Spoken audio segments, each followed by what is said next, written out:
Bonjour tout le monde, bonjour Jean-François. Bonjour Richard. En ce 1er juin 2022, donc...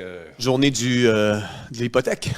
Ah oui, C'est le paiement d'hypothèque ou le paiement de loyer. à tous les premiers du mois, Ben ça oui. veut dire. Ok, je comprends. Ben écoute, bienvenue tout le monde. On est toujours heureux de vous avoir toutes les semaines à l'émission Vérité Choc. Cette semaine, on a l'occasion d'avoir un invité. Donc, on a de moins en moins d'invités parce que les gens ont peur d'habitude. Mais on a trouvé un courageux ce matin.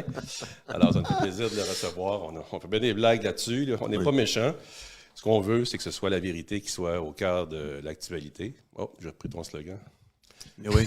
Tu vois, c'est tellement un beau slogan. Ah, Hein. c'est excellent. Ça reste dans la tête, Ça ce nous genre de résonne. slogan-là. Ben oui. Alors, ce qu'on fait, c'est qu'on va faire, comme on fait d'habitude, un peu le retour sur la semaine passée, les commentaires. Tu as aussi reçu Leslie Lewis à ton émission de jeudi passé. On pourra faire un point là-dessus. Oui. Et notre invité, c'est Jean-Charles Cléroux, qui est chef du Parti démocratie directe. Écoute, les gens l'ont tellement demandé. Exact. On écoute nos auditeurs. Oui, ça me fait plaisir. Puis on va faire un bien cuit avec grande joie. Alors, on vous revient après cette pause.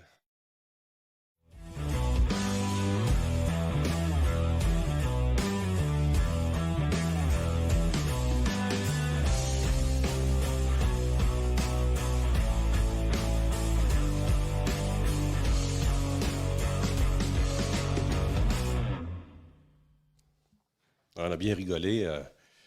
Jean-Charles n'a pas trop réagi aux commentaires déjà, donc ça va bien. Je pense qu'il est... Absolument, quand on parle de bien cuit, ça fait réagir les gens, mais tu vois, il est en plein contrôle. Surtout que moi, je mange mon steak bleu. Alors, les bien cuits, je l'ai fait pour les autres. C'est ça.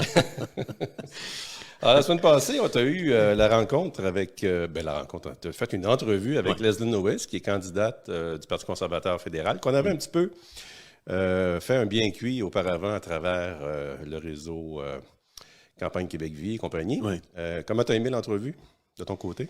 Ben, écoute, humainement, là, c'est sûr que c'est une super bonne personne.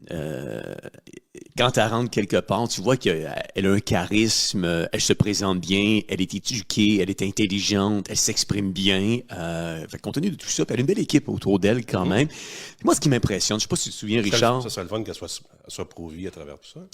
Oui. Oui.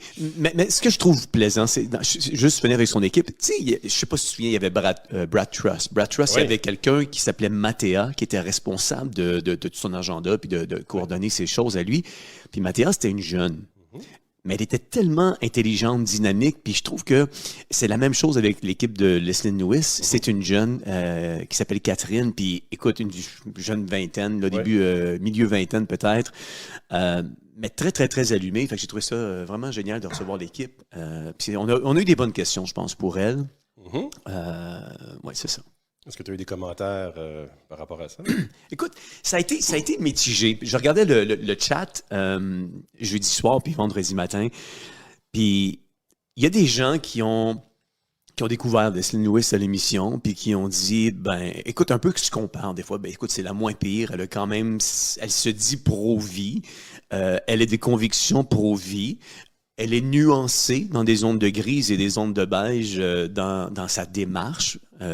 Mais quand même, tant qu'à voter pour quelqu'un, si on est pris entre Trudeau, puis on peut choisir notre prochain chef au niveau du Parti conservateur du Canada, il y en a qui ont découvert Leslie puis qui sont prêts à leur donner leur vote. Bravo. Tu as fait ta promotion. Quant à moi... J'ai fait ma promotion. En fait, tu me demandais un résumé des auditeurs. Je t'ai juste répertorié ce que les auditeurs ont écrit. Je comprends. Ce que je veux dire, c'est que s'il y a des gens qui disent qu'ils vont voter pour elle, ça veut dire que tu as fait une promotion et tu ne l'as pas achevé. Ce qui est très bien. Hein? C'est une mission d'information. Mais je dois dire qu'elle ne parle pas français. Je pense qu'on peut convenir de ça. Un de mes critères, moi, pour être candidat à la chefferie d'un parti pour prétendre être première ministre du Canada, c'est d'être bilingue. Hein, on a encore des problèmes avec le gouverneur qui n'est toujours pas bilingue, qui ne parle pas français, en fait. Hein? Parce que le bilinguisme, ça veut dire parler français. Soyons clairs, là. Et là, on voit Legault qui vient de ramener ça un peu dans l'actualité de façon très habile pour foutre le bordel, mais très peu efficace par rapport à la réalité de la situation, qui est l'anglicisation du Québec depuis une vingtaine d'années, encore plus. En fait, je ne veux pas t'obstiner, le bilinguisme, ça ne veut pas dire parler français. Dans notre perspective à nous, au Québec, ça veut dire d'être français en francophone et anglo. Être capable de parler français et anglais, mais pour un autre pays, ça veut dire autre chose. Oui, mais là, on parle du Canada. Ouais. Et dans le cadre du Canada, les anglophones, pour eux autres, parler anglais, c'est la base. Oui. Et parler français, ben, ils pensent que, justement, d'être capable de lire une page, parce que c'est ça qu'on a vu, l'évolution de Leslyn, que je connais en passant. Hein? On s'est connus et reconnus lorsqu'elle est venue ici. Là, en 2020, elle était incapable de lire une feuille. Là, c'est amélioré au niveau de la lecture. Au débat en français, pauvre elle, moi j'étais dans l'équipe de Derek Sloan, qui a appris le français en 3 mois, qui était capable de comprendre les questions et de répondre, d'argumenter en 3 mois. Ouais. Donc ça se fait. C'est un peu phénoménal, son gars, là, son Mais cas à lui. Mais pour Leslyn, de ne pas être capable de lire une feuille, on voit que elle était non recevable comme candidate. Ça, c'est en 2020. 2020, ça c'est hier, ça. Aujourd'hui, elle est capable de lire une feuille. Oui. Mais est incapable de comprendre une question et est incapable de parler plus qu'une phrase en français. Une fois qu'elle a fini de lire au téléprompteur, c'était fini pour toi. Il fallait que tu traduises tout pour qu'elle puisse suivre l'affaire. On peut dire qu'elle ne se qualifie pas comme candidate, mais elle n'est pas la seule. Quand on dit les gens vont voter pour elle parce que c'est la moins pire, mais quand tu es dans le moins pire, là, ça fait dur pas mal, et surtout d'un point de vue du Québec. Alors, je rappelle aux francophones du Québec qui veulent voter pour le Parti conservateur, il n'y a aucun candidat qui se qualifie actuellement en termes de pro-vie. Et là, c'est l'autre aspect. Elle n'est pas pro-vie. Elle nous l'a dit. Elle, tout ce qu'elle veut, c'est Non. s'occuper du choix des enfants, du sexe des enfants.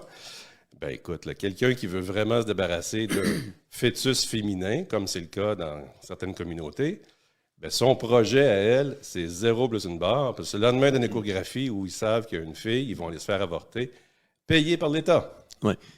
Je vais nuancer tes propos. Pour votre bénéfice, mesdames et messieurs. Parce que je ne veux pas mettre dans sa bouche des choses qu'elle n'a pas dites dans l'entrevue. Ah, tu dis que j'ai dit des choses qu'elle n'a pas dites? Oui, parce que tu dis, elle n'est pas pro. Elle a dit qu'elle n'est. Tu viens de formuler là, qu'elle n'est pas pro-vie. Elle se dit pro-vie. Oui, elle, dans sa vie personnelle, elle se dit pro-vie, elle est pro-vie. Que tous ses amis sont pro-avortement. Exactement. Puis elle a vécu son histoire là, où elle est tombée enceinte alors qu'elle était aux études. Il y a eu beaucoup de pression pour faire avorter le bébé. Elle a gardé le bébé. Donc, c'est vrai. Puis elle a subi tout le travail qui vient avec ça. Puis elle a réussi. Donc, elle est pro-vie dans ses convictions personnelles. Là où, oui, mais Comme chef, c'est autre chose. Oui, mais Richard, je comprends. D'ailleurs, elle se pense bilingue au niveau personnel, mais elle ne l'est pas. Oui. mais ça, je vais te le donner. Pour un chef. Là, oui, ça, je vais te le donner. Okay. Mais moi, je fais juste, avec tout ce que j'ai lu des gens, il y a des gens qui se disent que si elle était aussi radicale, peu importe. N'importe qui a des convictions extrêmement pro-vie, puis c'est correct. Tu peux juste dire pro-vie, pas juste dire extrêmement. Non, c'est parce que moi, je suis pas chef. Moi, je suis extrêmement pro-vie dans la vie de tous les jours et je manifeste mes convictions pro-vie. N'importe qui prend un parti, la tête d'un parti politique, et qui voudrait adopter des lois ou des projets de loi aussi rigoureuse que celle qu'on débat, toi et moi, ici, il est évincé. Il n'est plus dans le parti, on ne l'entend plus, on n'est plus là. Ce que je veux juste... Parce que le parti est libéral. En fait, Richard, c'est... L'exécutif du parti. Oui, je comprends. Mais c'est utopique. Non. Laisse-moi terminer ma phrase. Utopique, ça veut dire que c'est pas réaliste. Non, mais c'est pas réaliste. C'est très réaliste. C'est pas utopique c'est utopique de penser qu'aujourd'hui, quelqu'un qui serait radicalement pro-vie, tel que nous, on le défend, resterait à la tête ou à la chefferie de son parti politique. Ce que tu essaies de dire, c'est que Leslyn est très consciente, et elle l'a dit un petit peu dans une de tes questions, parce que tu as fait des bonnes questions. Elle a dit, parce que tu as demandé, qu'est-ce qui fait en sorte que toi, tu es encore là, alors qu'ils viennent d'en évincer encore 2 autres. Là. Oui. Dans cette campagne-là, il y en a un des 2 qui ne parle pas français. Donc, pour moi, il y en a évincé un vrai pro-vie. C'est Joseph Bourgault. Bourgault, oui. Les autres ne se qualifient pas soit pour la langue, soit pour l'aspect pro-vie. Et elle a dit, je suis plus nuancée, je suis moins... Après ce qu'elle dit, agressive. Donc, elle est en train de dire que Bourgault, c'est un imbécile, et moi aussi, avant elle, et Derek Sloan avant elle. C'est là qu'il faut tirer une ligne. Je pense pas qu'elle a voulu dire ça, là. De dire que moi, je suis bien plus... Elle est en train de dire ce que tu viens de dire. C'est que si je vous dis que je suis pour la fin du financement de l'avortement, je vais être éjecté du parti. Oui, mais qu'est-ce que tu fais dans un parti à dire que tu es pro-vie alors que tu ne l'es pas? Tu comprends? C'est comme si elle nous disait qu'elle est blanche. On dirait, ben non, t'es noire. Donc, tu peux pas dire, oui, mais je veux pas trop être radical. C'est niaisage. Tu es d'accord? Au sens où, oui, elle serait éjectée, mais si elle était éjectée, elle serait avec nous autres en train de dire, il n'y a pas de parti conservateur. Je comprends. Mais mettons qu'elle rentre chef. Ça n'arrivera pas, là. Ça n'arrivera pas, je te l'annonce. Mettons qu'elle rentrerait chef.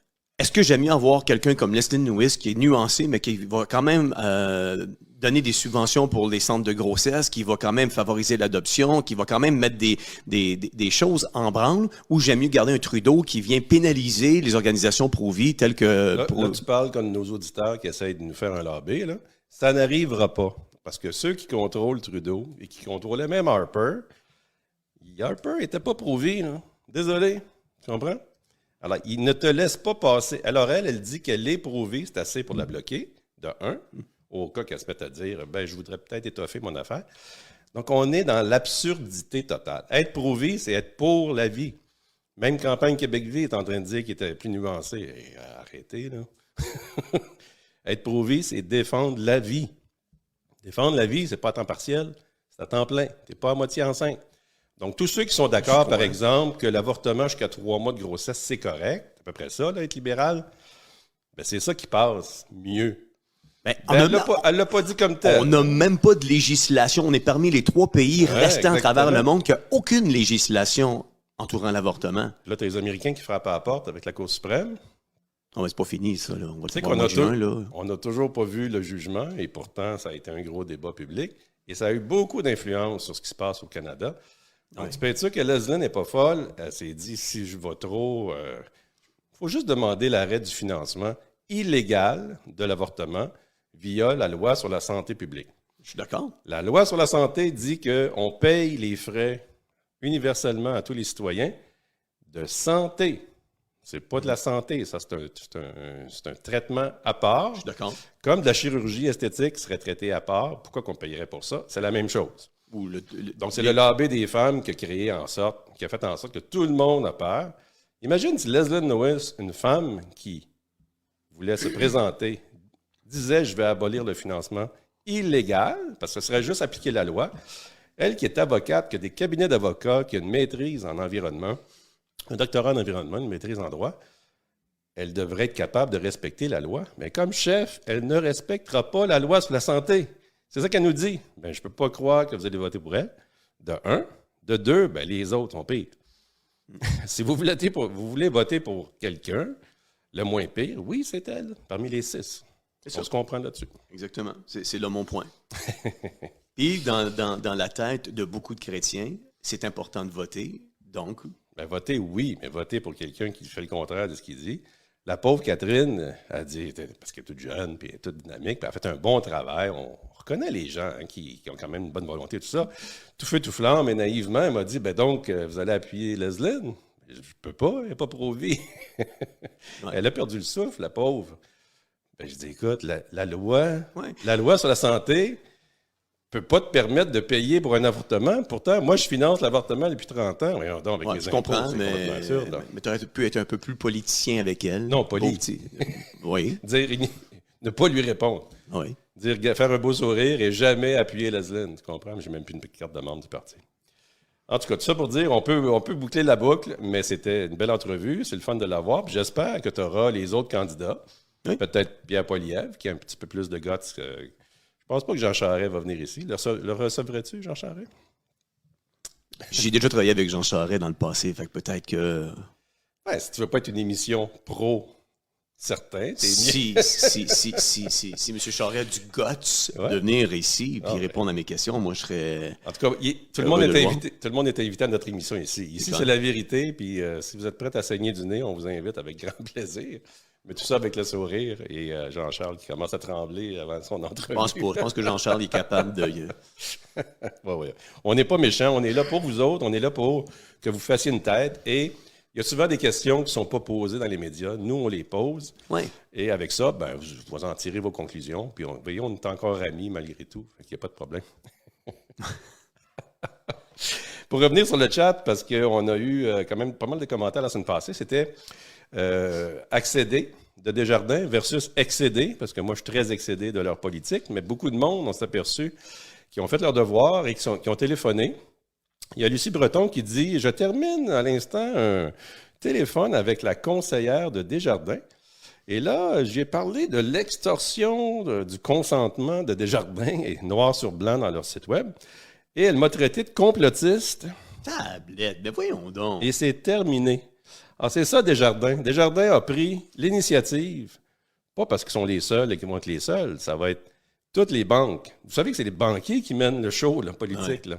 Là. Un politicien qui envoie promener les banquiers va avoir des problèmes. Donc, imaginez les banques actuellement à Chartres qui ont toujours voulu ramener les caisses populaires, qui étaient une coopérative et non pas un système bancaire.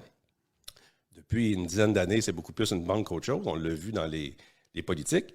Mais là, maintenant, Desjardins a envoyé promener une cliente qui vient de se réveiller, peut-être grâce à nous autres. Donc, Lucie Breton, bravo, et j'espère que vous avez fermé votre compte. Mais tu sais, si vous fermez votre compte, peut-être ça va être pareil ailleurs très bientôt. C'est ce que je m'en allais dire. Il y a un auditeur qui m'a envoyé tout le document d'une dizaine de pages de la Banque nationale. Je l'ai envoyé à Sylvain parce qu'avec Sylvain Goulet à l'émission de Théovox Actualité, demain, on va en parler. Oui. Mais c'est à peu près... C'est horrible. Puis j'ai pas terminé de tout lire le document, mais on parle même de gel de compte de banque. Là. Ben là, ils viennent de le faire au mois de février. Ben, c'est clair. Moi, j'ai écrit noir sur blanc sur Twitter. Si vous n'avez pas compris qu'il est le temps de vider vos comptes de banque, là, ben, là, je ne sais pas ce que ça va vous prendre, parce que le gouvernement l'a fait. Et là, tu as la Banque Scotia cette semaine qui s'est excusée d'avoir fait ça. Imagine-toi, là. Une institution comme une banque à Chartres, milliardaire, qui vient dire on s'excuse d'avoir dépassé la ligne, c'est-à-dire de vous avoir écrasé dans vos droits et libertés. Mais tu sais ce que ça veut dire, ça? Perte de confiance. Si tu l'as fait une fois, tu peux le faire une deuxième fois. Non, c'est terminé. Oui, la ligne est traversée. Les banques à Chartres auraient dû se lever comme les restaurateurs auraient dû se lever en 2020. Vous voulez continuer à faire affaire avec ce gouvernement totalitaire-là, inacceptable, illégal, bien, il y aura des conséquences. La première conséquence, c'est pas d'aller faire la révolution, c'est de fermer son compte de banque. Puis le fermer, c'est pas de retirer ses enregistrements. Non, videz, mettez ça à 0 $. Vous allez voir que les banquiers, c'est ça qu'ils entendent, eux autres. Alors, on marche, on vote avec nos pas. Hein? On sort d'un commerce qui veut nous demander des choses inacceptables. Moi, ça fait longtemps que je n'ai pas mis d'argent dans un commerce. Bien, c'est la même chose avec les banques. Comment est-ce qu'une banque fait de l'argent? C'est de l'intérêt. Arrêtez d'emprunter, puis arrêtez de déposer de l'argent là. Je vais juste répondre à Rosémée Duchesne d'Alaire qui dit « Vous êtes des frères en Jésus, il faut faire la paix, même si on n'est pas toujours d'accord. » Mais Richard et moi, La paix avec qui? On est en paix, on est en paix. On est en paix.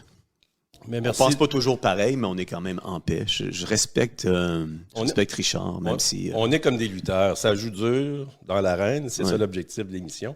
C'est pour votre bénéfice et c'est aussi un petit peu un divertissement en bout de ligne. Puis vous voyez, j'ai appris des choses. C'est frustrant d'entendre les émissions de radio-télévision depuis 20 ans, 30 ans qui ne posent jamais la question qui tue. Nous, on la pose. Oui. Qu'est-ce que tu allais dire? Je me disais, des fois, je fais juste arrêter parce que je veux pas que ça dégénère. Puis je fais semblant de te donner raison, mais je tiens mes positions. Excellent. J'ai juste appris... Manon Labelle qui dit, qui est une fidèle, qui dit « Je ne suis pas injecté, mais j'ai dû accepter, pour avoir accès à mon compte de banque, Desjardins, j'ai dû accepter le fameux... donc elle a acquiescé, elle a accepté le... Ah oui? Ouais. Ben là, ça, c'est comme être injecté. Hein? C'est le même principe. Une fois que tu es injecté, là, elle dit « Je t'ai injecté, mais j'en veux pas d'autres. » OK, mais tu l'es quand même. Ouais. De un. De deux, quand tu autorises Desjardins à prendre toute ton information, les autres, ils vont pouvoir connecter ça avec le gouvernement bientôt. Et vous venez de donner une autorisation gigantesque. Est-ce que c'est la fin de tout? Ben non, c'est pas pour ça. C'est que, en fait, il faut retirer ces accès-là différemment. Donc, exiger de Desjardins de le retirer d'une part. Mais ce que les autres personnes ont fait, qui nous ont écrit la semaine passée, c'était qu'on pouvait aller directement au guichet ou au comptoir sans donner cette autorisation-là. Donc, au lieu de dire « je veux avoir accès à mon compte », dans le fait, ce que vous voulez, c'est avoir accès par Internet à votre compte. Ouais. Bien, là-dessus, vu que Desjardins a pris l'initiative, moi, j'irai faire des transactions maintenant dans d'autres institutions financières jusqu'à temps que les autres emboîtent le pas, ce qui est une question de moi. Là. Mais je comprends pas Je ne suis pas injecté. Oui. OK, mais ça a rapport avec quoi? Avec le fait qu'elle a accepté les termes et conditions de Desjardins. Mais j'ai dû accepter pour avoir Fait qu'elle est en train de dire qu'elle a dû se faire injecter pour avoir accès à son compte de banque? Non, j'ai peut-être mélangé avec une autre. Il y en a une autre qui a dit je suis injecté, mais j'en veux pas d'autres. OK. Elle a dit qu'elle n'est pas injectée, ça, je suis d'accord. Mais ce qu'elle vient de dire, c'est l'équivalent d'être injecté, en fait, là, de donner son autorisation à l'accès à l'information. Tu as raison. Bien fait de me reprendre. Donc, elle dit je fais quoi? Tu sais, c'est un peu ça.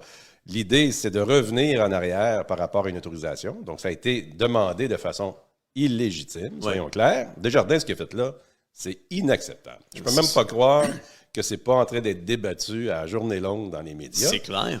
Ils devraient être fermés, ces gens-là. Là. C'est grave ce qu'ils ont fait. Mais ils le font pas parce qu'ils sont les seuls, puis on va les fermer. Non. Ils sont les premiers à le faire parce que tout le système bancaire s'en vient. Ouais. Ils le savent et ils sont comme les premiers à se mettre le pied dans l'eau chaude parce qu'ils ont eu des problèmes de sécurité il y a 3 ans maintenant, 4 ans? À peu près.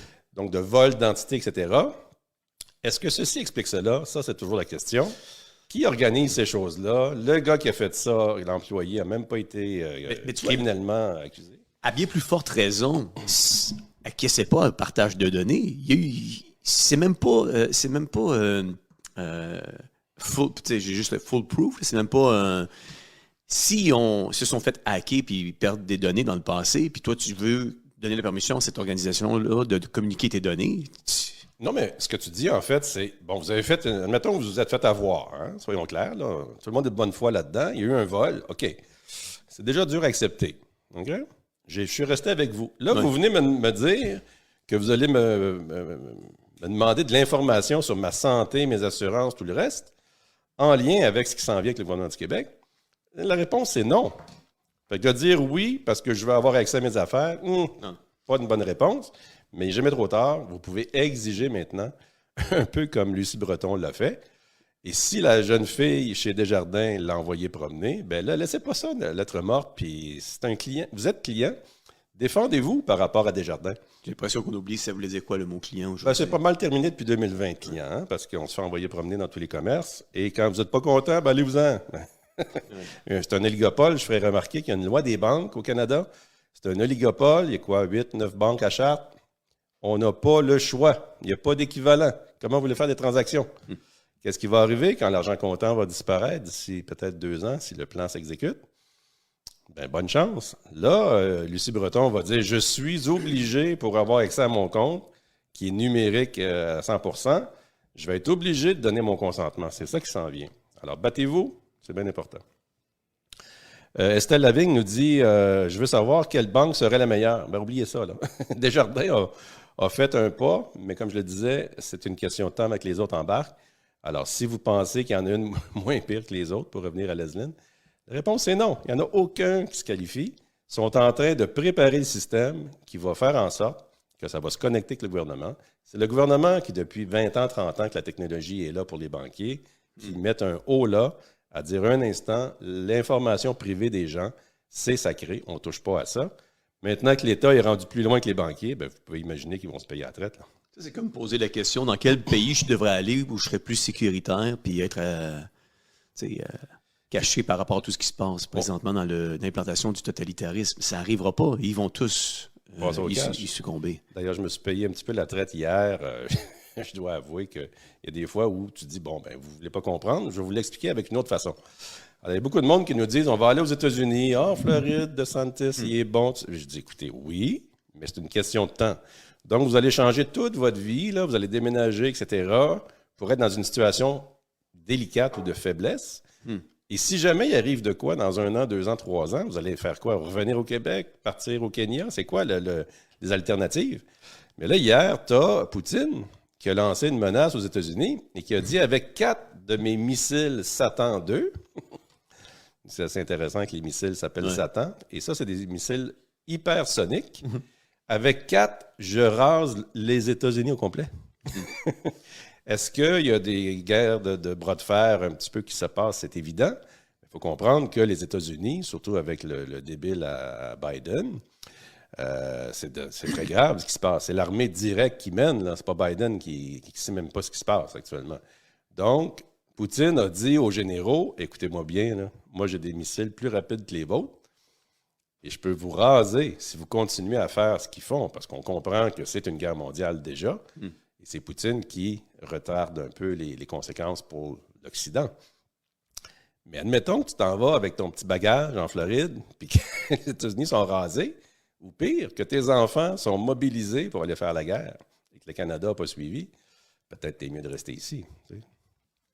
Fait que c'est très dramatique ce qu'on vit. Il ne faut pas prendre ça à la légère. On fait un petit peu de blague pour se garder le moral, mais prenez ça sérieusement et réagissez pas sur un coup de tête. Hein? Ce n'est pas dans une situation très difficile qu'on doit prendre des décisions fondamentales. Il faut vraiment être très posé par rapport à ça. Mais il y a des gens comme on connaît qui sont partis en Espagne, par exemple, qui avaient de la famille, déjà le passeport, tout ça. Bon, c'était comme une continuité, de dire, bon, on y a déjà pensé, maintenant, ça va être l'occasion de le faire. Ou d'autres vont dire, ça fait longtemps que je voulais aller aux États-Unis, ben, c'est l'occasion, puis je déménage. Il y en a beaucoup qui partent, là. Et on a vu Laura Lynn Tyler Thompson, qui est animatrice à Vancouver, qui a fait pas mal de reportages aux États-Unis. Et elle expliquait cette semaine comment elle a fait pour rentrer au Canada sans être injectée. Alors, c'est intéressant quand même son profil à ce niveau-là, mais c'est toujours de se battre, de dire voici la loi. Et elle sortait le fait que dans notre passeport, c'est écrit noir sur blanc qu'on doit être protégé par notre gouvernement. Et on ne peut pas être refusé à l'entrée de notre gouvernement comme dans un pays étranger. Si tu t'en vas à l'ambassade, ils ferment les portes puis ils vont tuer ceux qui te poursuivent parce que tu es protégé. Là, c'est l'inverse. On se bat contre notre propre gouvernement grâce à M. Trudeau, qui est une erreur de la nature. Mais à cause de ça, comment tu fais pour rentrer chez vous après être allé aux États-Unis sans avoir suivi tout le processus? Elle a réussi à le faire. Beaucoup de monde traverse aux États-Unis. Peut-être qu'avec l'été, ça va être plus relax. Mais Trudeau, hier, a annoncé qu'il reportait encore la folie des frontières jusqu'à la fin juin, ou à mi-juin. Mais tu as M. Bloc québécois qui n'a pas intervenu. As-tu remarqué ça? Ben oui, le Bloc, le NPD. Moi, j'ai des amis dans tous les partis. Et puis au parti. Encore des amis? Pas NPD, là, on oublie ça. Mais dans le Bloc québécois, j'ai dit comment est-ce que vous pouvez voter contre une mesure qui nous permet d'être ce qu'on est, des êtres libres qui ont le droit de voyager. Et ils regardent à terre dans ce temps-là. C'est drôle, hein? Ils ont d'autres revendications. Ouais, mais vos autres revendications, vous savez où vous pouvez les mettre? Quand même que vous me dites que vous allez vous battre pour moi, pour ci, pour ça, là, ne serait-ce pour la langue, vous avez zéro crédibilité. Zéro. Parce que vous n'êtes pas capable de voter au moins contre une motion que vous allez perdre, parce que le NPD communiste, avec Trudeau communiste, on est fait. Ils ont la majorité. Sauf que vous pouvez au moins vous tenir debout. Ben, ils regardent à terre et ils parlent d'autres choses. Ben, Bloc québécois, zéro. Autant que les autres. Marie-Lise DESER, elle dit les banques sont aussi devenues mondialistes. Ils ont toujours été mondialistes. Ce que je disais tout à l'heure, c'est eux autres qui mènent le show. Pas parce que les banquiers, c'est du mauvais monde. C'est parce que les banques centrales, on le dit, début du 20e siècle, sont devenues privées. Donc, les États se sont mis à emprunter au lieu de produire leur propre argent, à même leur richesse, se sont mis à emprunter à l'extérieur. Donc, les banquiers sont déjà les mondialistes depuis des décennies. Et il n'y aura pas de porte de sortie, là. Si vous dites Desjardins n'est pas bon, laquelle je prends, on est dans... L'étau se resserre. Depuis 2020, il n'y a plus d'alternative. Quand le gouvernement va nous dire bientôt, c'est l'identifiant numérique individuel, si tu veux renouveler ton permis de conduire, qu'est-ce que tu fais? Tu ne dis pas, je vais aller prendre un permis chez le concurrent. Là. Un monopole, ça sert à quelque chose. Ça sert à dire, c'est la même chose pour tout le monde. Ben, si c'est des objectifs totalitaires, ça devient un gouvernement totalitaire dans les faits. Donc, malheureusement, Marie-Lise, c'est blanc, bonnet, bonnet blanc. Si votre bas de laine personnel vous permet d'accumuler des actifs, ben allez-y, parce que dans les systèmes contrôlés des banquiers, il n'y aura pas moyen de le faire. Il y a Martine Filion qui dit, ben moi, j'ai trouvé une solution. Je mets mon argent comptant dans un coffret de sûreté à la banque parce que j'ai une clé et je suis le seul à avoir la clé. Ben, mauvaise nouvelle, quand une banque barre la porte en avant, tu n'as pas accès à ton coffret de sûreté. Et pire, quand il y a des vols dans une banque, ça arrive moins maintenant, mais dans les coffrets de sûreté, ben, tu ne peux même pas réclamer ce qu'il y a dedans parce que c'est comme un no man's land. Et on comprend pourquoi ça peut servir, mais de donner les sûretés à l'intérieur d'une banque qui, elle, contrôle le tout, Je pense pas que c'est une solution, Martine. Mais tu sais, moi, je pense que la seule chose qu'on peut faire aujourd'hui, c'est de gagner du temps. Parce que tu peux pas renverser ce qui est en train de se faire. Là. La majorité dans Matrice, la majorité est là-dedans. La majorité dit oui. La majorité se sont fait injecter. La majorité... Tu comprends, je veux dire? Oui. Fait que la majorité sont pro-choix, pro-avortement. Et... Non, c'est pro-avortement. Il n'y a pas de pro-choix là-dedans. Arrête, Richard, je me suis repris. Arrête de faire ta pédagogie. J'ai réalisé... Non, laisse-moi terminer. C'est important. C'est que Leslie, elle est pro-choix. Non. Tu me fais penser à quelque chose. J'ai dit pro-choix. Je sais que c'est pas le bon terme. J'ai dit pro-avortement. Fait que t'as pas besoin de me reprendre là-dessus. Pro-avortement, c'est être pour l'avortement. Leslie n'est pas pour l'avortement. Elle est pro-choix. C'est ça, je viens de trouver la nuance. Anyway. OK. Continue. Elle sera pas contente d'entendre ça. Sylvie Valiquette, c'est ça que je faisais tout à l'heure, le lien, c'est que Sylvie Valiquette a dit j'ai 2 doses de vaccin, mais là, j'arrête.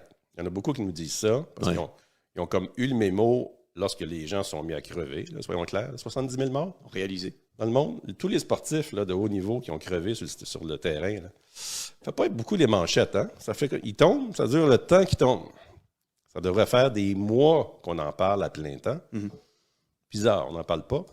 S'il y a 70 000 effets secondaires de décès dans le monde, puis c'est peut-être beaucoup plus que ça. Ah, ça, c'est ce qui est répertorié.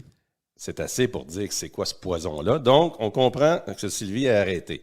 Mais elle dit, est-ce que je suis dans la matrice? Premièrement, on n'est pas Dieu, là, c'est pas nous qui décidons qu'est-ce qu'il y en est. Mais ce qu'on veut dire par la matrice, comme tu viens de le mentionner, c'est qu'on est tellement dans un filet depuis longtemps, ne serait-ce d'avoir un appareil cellulaire, notre connexion à l'Internet et tout le reste, on le sait qu'on fait partie d'un réseau d'informations.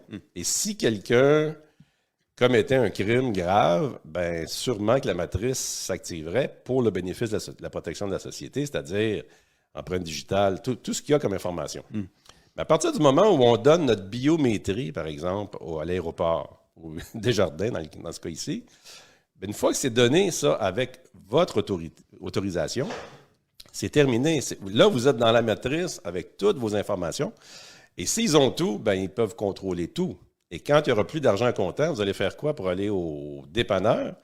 Ouais. Si vous n'avez pas payé une contravention, puis qu'ils disent, ben, si tu ne payes pas ta contravention en tant que mauvais citoyen chinois, pas chinois, mais social, crédit social chinois, on va vous empêcher d'aller vous acheter un pain au dépanneur. On arrive à quelque chose qu'on connaît bien, hein?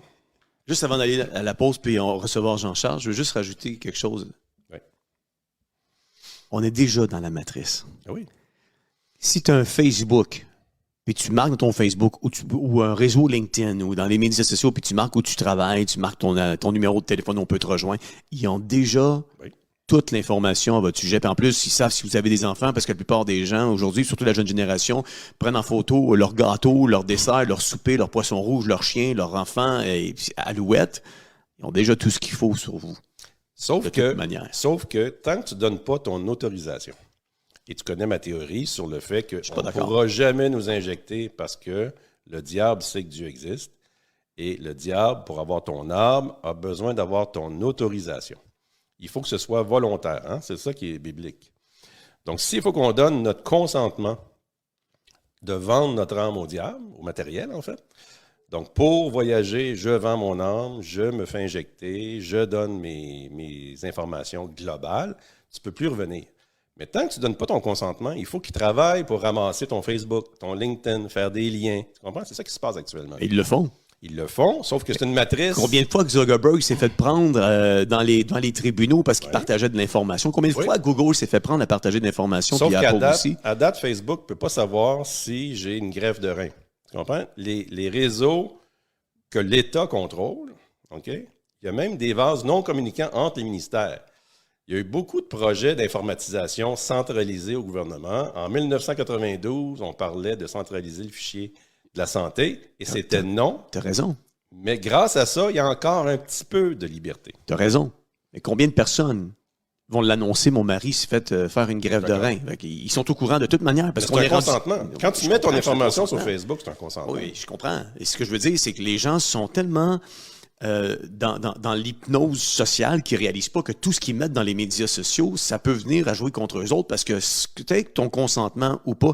Si moi, je veux pas que mon téléphone puisse me suivre, écoute, même si je mets ça en mode avion, il me suit quand même. Tu le mets dans une pochette Faraday, là, Oui, une c'est protection. ça, c'est ça. On connaît tous ces trucs-là, sauf qu'on sait qu'éventuellement, ils veulent nous injecter ça sous la peau. Hein? C'est ce que Bill Gates et compagnie disent. Oui. Et est-ce que les injections contiennent ce que certains chercheurs ont trouvé? Hein, du graphène qui permet de... Bon, etc. Son cellulaire La va réponse, c'est oui. Et qu'est-ce qui va arriver? Ben, pour répondre à ce que Sylvie nous disait, c'est-à-dire, est-ce que je suis dans la matrice? Tu l'es, Oui. mais si tu prends conscience de ce qui est à faire, comme mettre ton téléphone dans une pochette Faraday, qui va empêcher d'être en communication constante, déjà, tu es libéré de ce lien-là. Et ainsi de suite. Tu ne donnes pas l'autorisation à la banque et au gouvernement. Ce qui va arriver avec l'identifiant numérique à partir de l'automne, parce que le 4 octobre, la CAQ va être là-dessus à 100%, ils vont être les premiers. Là. Ils veulent une médaille de Santa Claus, eux autres, là, avant Noël. Ils vont l'avoir. Donc, si tu dis non à tout, tu fais partie de la résistance. Et là, oui, on est dans la matrice, mais on ne l'est jamais autant que quand tu donnes ton consentement à tout ça. On va à la pause. On revient à la pause. Vous avez perdu confiance en nos gouvernements? Vous partagez les principes conservateurs traditionnels? Vous vous demandez pour qui voter? UnionConservatrice.ca représente une réponse politique au-dessus de la partisanerie. Il est temps de s'unir pour défendre nos valeurs nationales. Adhérez à UnionConservatrice.ca afin d'agir efficacement tous ensemble pour le bien commun dans le respect de nos droits. UnionConservatrice.ca. Et on est de retour avec notre invité, Jean-Charles Cléroux. Bonjour, Jean-Charles. Bonjour, Richard. Merci d'être présent. Bonjour, Être Jean-Charles. proche du micro, c'est bien important. Excellent. On est dans la radio, il y a des gens qui nous écoutent en podcast. D'ailleurs, peut-être le numéro de téléphone pour les gens qui aiment bien intervenir. Oui, oui, tout à fait. C'est le 1-866-843-6869, le 1-866-843-6869. Et vous le voyez à l'écran pour ceux qui sont sur vidéo. Et ceux qui sont en podcast, on essaie d'imager le plus possible nos interventions. On parle clairement dans le micro dans ce contexte-là parce qu'on veut que les gens comprennent bien. Et d'ailleurs, l'émission est très appréciée à ce niveau-là. C'est très flexible pour pouvoir l'écouter. Et on a parlé à quelques émissions passées des alternatives politiques. Donc, j'ai un petit peu brassé le Parti conservateur du Québec. Donc, les gens nous reprochaient d'être très, très jaloux et méchants. Vous aussi? Après ça, on a dit, il y a d'autres alternatives. Il y en a qui nous écrivaient, écoutez, il y a Union fait la force. C'est pas encore un parti reconnu. Non. Alors, on a fait un peu notre travail là-dessus. On a trouvé un peu on a soulevé quelques pierres. Ça n'a pas été long qu'on a vu qu'il y avait des problématiques. Il y en a qui ont déchanté. On a moins de monde qui nous pousse Union fait la force depuis 2 semaines. Mais on a aussi parlé de démocratie directe, où là, j'ai écouté, là, il y a un parti reconnu. Jean-Charles Cléroux s'exprime très bien. On voit qu'il y a une expérience. Donc, ce serait intéressant que tu nous donnes un peu ton background. Parce que là, tu es chef d'un parti politique, oui. Mais qu'est-ce que ça comporte et quelle est ton expérience passée pour justifier que tu en arrives à cette situation-là? Écoute, je vais y aller brièvement pour les biens de l'émission. Moi, je suis quelqu'un qui a étudié en sciences comptables. Vite, rapidement, j'étais quelqu'un qui a toujours fait un cheminement sur le développement personnel. Donc, j'ai eu mon cabinet en gestion de patrimoine. Et suite à ça, ça va faire 4 ans au moins que j'ai décidé de délaisser le côté service financier et me consacrer à temps plein sur le coaching et tous ces aspects-là. Donc, quand on parlait de la matrice, je vous trouvais très intéressant. C'est des beaux sujets qu'on pourrait s'entretenir. Et bon an, mal an, à faire mes choses, c'est juste arrivé un offre comme ça qui était au niveau fédéral à l'époque. Parce que j'ai été, justement, avec mon travail dans les chambres de commerce impliqué au niveau politique. Beaucoup de gens me disent, Jean-Charles, tu devrais aller en politique, tu connais les dossiers, tu connais les choses, tu as de la gueule, puis il faut avoir un petit peu une grande gueule quand on y va. Mais j'ai toujours eu le côté que vous approchiez tantôt un petit peu la matrice, le choix de faire, pas faire, ça a un impact, oui. Puis pour moi, le côté que vous avez entretenu, puis j'ai vu les commentaires passer, de voter pour le moins pire. Pour moi, voter pour le moins pire, ça équivaut à vendre mon âme. Bravo! Et je ne participe pas à ça. Très bon point. Donc, c'est la raison pour laquelle je ne me suis jamais associé à aucun parti politique, parce que peu importe le parti, c'est toujours un choix qu'on aura à faire. Et ça se peut que dans le parti, que ce soit conservateur, libéral, la CAQ, ça se peut que j'aie un 30, 40, 50% des choses qui m'intéressent, mais que je peux avoir peut-être un 10% de Québec solidaire qui m'intéresse, un 30% de la CAQ, et j'ai jamais l'option de choisir réellement. Et à chaque fois que je parle dans la rue avec les gens, et c'est là la matrice, que c'est de la polarité, c'est de la division, et ça nous oblige toujours à nourrir cette division-là. Mais quand je parle avec des gens dans la rue, vous avez beaucoup de niveaux, on va se rendre compte d'une chose, c'est que la loi de Pareto en gestion, c'est que 80% de tes dépenses sont liées à 20% et 80% de tes ventes, c'est tes 20% de meilleurs clients. Mais dans un choix de société, si on se prend le temps de s'asseoir et de se parler, on réalise très vite que 80% de tes opinions, Richard, Jean-François ou moi-même, vont se rejoindre. Alors, moi, pourquoi c'est pas des opinions, moi, c'est des vérités que je dis. Peu importe comment on les appelle, mais je suis sûr que 80% de tes vérités vont rejoindre l'ensemble de la population. Quand on se met à parler des vraies choses, puis c'est ce que j'aime de votre émission Vérité Choc et de l'ouverture que vous avez aussi, autant de la fermeté avec laquelle vous vous exprimez, vous avez quand même l'ouverture qui est l'écoute. Donc ça, c'est un équilibre à avoir. Si on veut avoir l'audace de parler vrai, il faut avoir l'audace d'écouter vrai, sinon on est en déséquilibre. Et ça, je trouve que vous l'avez, puis c'est pour ça que c'est un honneur et un privilège. Moi, je l'ai. Oui, Le plus. Donc, c'est ce qui a fait que j'ai eu vraiment comme l'appel au niveau fédéral, parce que je me suis dit, avec tout ce qui se passait, il y a beaucoup de choses que je décris. Donc, on ne répétera pas l'intro que vous avez fait, mais vous avez tellement abordé le message que je décris depuis plus de 20 ans, que les gens ne sont pas à l'écoute parce que, comme j'ai dit, il y a certains rassemblements qui vont se faire, que je t'amenais à être conférencier, puis là, tout le monde s'écrit dans les rues, liberté, liberté, liberté. J'ai dit non, c'est pas ça. Ça, c'est nourrir la matrice, parce que vous êtes dans l'illusion. Nos grands-parents se croyaient libres, vos parents se croyaient libres. Vous vous croyez libre jusqu'à temps qu'arrive la crise COVID. Moi, ça fait plus de 25 ans que je dis qu'on ne l'est pas, qu'on n'est pas dans une démocratie, qu'on est dans un système de dictature, par un vote à tous les 4 ans, qui vous donne l'illusion de choisir quelque chose. Mais quand on regarde l'agenda au fédéral, conservateurs, libéraux qui s'échangent le siège, on s'en va dans le même mur, peu importe les partis qui ont pris siège. À partir du moment où tu prends conscience de ça, ça va, et on est beaucoup de monde dans notre club. Il y a beaucoup de monde qui ont décroché du système depuis longtemps et qui disent, la crise actuelle vient confirmer. Et voilà. Mais de là à se mobiliser, qu'est-ce qui a fait en sorte que tu as dit, là, je vais passer à l'étape suivante, qui est de créer un parti politique, parce que c'est ça la clé. On est dans un système de parti qui est contrôlé par ceux qui veulent mettre en place la matrice. À partir du moment qu'on embarque dans le système, est-ce qu'on n'est pas en train de justement mettre un frein à notre capacité d'intervenir? Ça, c'est une bonne question. Puis moi, je rajouterais peut-être juste combien de temps ça le pris d'avoir un parti reconnu. Parce qu'il y en a qui pensent qu'ils peuvent créer un parti en criant bingo, puis qui sont... il y en a qui veulent partir, ils veulent s'inscrire pour avoir un parti reconnu là, alors que les élections sont au mois d'octobre. Ça a pris combien de temps par la suite? Ben écoutez, là, je vois que cette question-là, parce qu'il y en a eu deux. Mais vas-y avec la plus importante, qui est la mienne. Tu iras avec ça, Richard, après.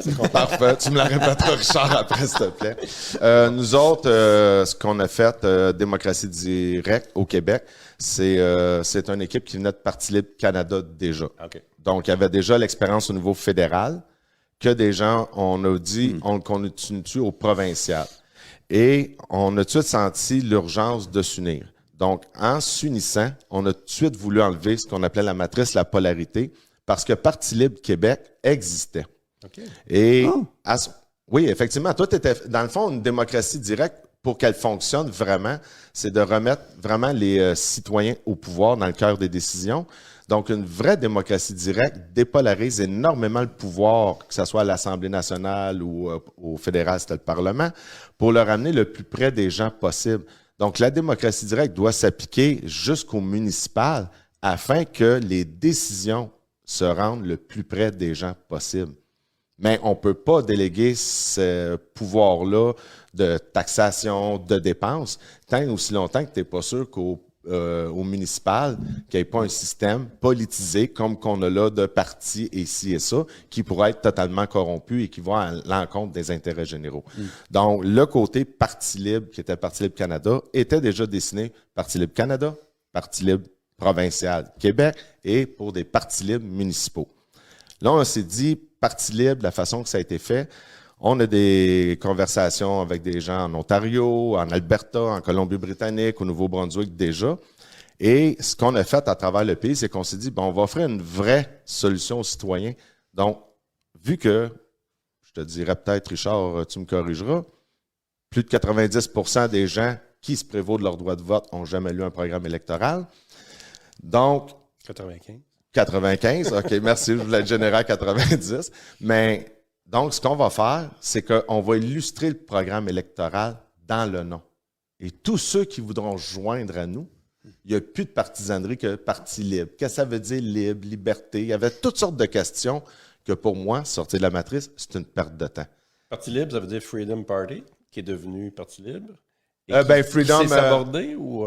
Non, mais Parti libre Canada a toujours comme promouvu, puis oui, c'était Freedom Party en anglais. Mais est-ce qu'ils se sont sabordés pour vous donner la place? C'est comme ça que je comprends? Non, Parti libre, c'est vraiment Parti toujours. du Québec, oui, exactement. Là, ce qu'on va faire, c'est, on travaille avec l'équipe pour faire front commun pour changer le système, parce que c'est l'objectif, parce que le problème, il est systémique. C'est dont la parenthèse que tu as fait au niveau des banquiers, et tout ça, on pourrait faire une émission là-dessus, sur l'impact mondial, d'où viennent ces banquiers-là et l'impact qu'ils ont eu à travers les pays à travers le monde. Donc, on pourrait faire l'histoire de 1913. Donc, c'est des mondialistes. Ils partent pas de notre territoire, ces gens-là, qui ont une influence énorme sur notre territoire. Donc, faut arrêter de rêver. Tu sais, je veux dire, je suis pas rêver en couleur parce que c'est comme ça on va atteindre des grands idéaux. Mais il ne faut pas être dans l'illusion non plus puis se faire à croire. C'est des mondialistes qui ont infiltré toutes les nations indépendantes, libres, puis tout ça, et qui ont mis leur joug là-dessus. Et Démocratie Directe, c'est ça. C'est qu'on veut faire un front contre les partis pour changer de système. Mais Démocratie Directe Canada, là, en Ontario, il va y avoir Démocratie Directe Ontario, Québec, et c'est comme ça que là, on a fait une fusion officielle à mi-mai avec Citoyens Pouvoir. Qui se sont joints à Démocratie Directe. Ouais, c'est ça. Exact. C'est une de mes questions que j'avais marquées. Ils sont rendus avec nous. Donc, la fusion est déjà commencée. On a envoyé dans les plus petits partis, pas dans les plus grands partis officiels qui seraient Québec solidaire, libéraux, mais toutes les autres partis ont déjà reçu une lettre de Démocratie Directe afin de se joindre à l'équipe pour échanger des idées et mettre en place le changement du système. Avez-vous été en contact avec l'Agora du Peuple, qui est un des... L'Agora du Peuple, à ce que j'en sache, c'est pas un parti politique, c'était vraiment un échange d'idées. Donc, oui, j'ai parlé avec Sylvain Laforêt. Okay. Donc, on est supposé de faire des lives ensemble parce que c'est quelqu'un que je trouve très intéressant. Je trouve qu'il a des bonnes idées, surtout des bonnes connaissances. Puis ce que j'aime de Sylvain, c'est là que, pour faire évoluer les choses, moi, j'ai rien contre qu'on chiale sur un système. Mais chialer, c'est facile. Solution. C'est quoi les solutions? Exact. Parce que à chaque fois qu'on chiale, puis c'était un peu la conférence que j'ai faite à Drummondville, où on s'est rencontrés, c'est que c'est beau des manifestations, mais à chaque fois que tu manifestes, on manifeste pourquoi? Contre l'injection, contre le mat. Mais ça, quand tu es dans la matrice, c'est important de comprendre, puis c'est là que j'ai donné la leçon, comment le cerveau fonctionne. Puis le cerveau ne soustrait pas et ne divise pas. Donc, tous les livres, je disais aux gens, je vais vous faire économiser bien des livres sur la pensée positive, puis la manifestation, ce que vous voulez dans votre vie. C'est chimique, c'est physique. Le cerveau, c'est un outil technologique qui ne soustrait pas, ne divise pas. Donc, quand tu te ramasses 100 000 personnes dans les rues pour dire « on est contre la CAQ », tu nourris la CAQ. Tu es dans la matrice. Quand on est là contre le masque, tu nourris. Donc, j'ai dit, moi, jusqu'au 3 octobre, on a-tu le courage de se réunir à la place et de se parler? On peut-tu proclamer ce qu'on veut?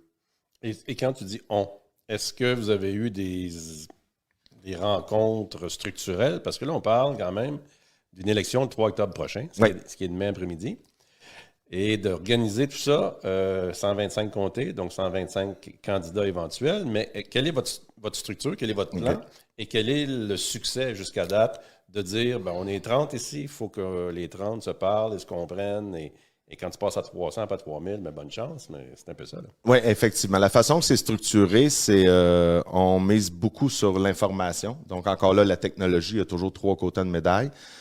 C'est comme un couteau. C'est pas la technologie le problème, c'est qui la détient puis qu'est-ce qu'il veut en faire. Donc, on l'utilise, la technologie, pour le bien commun.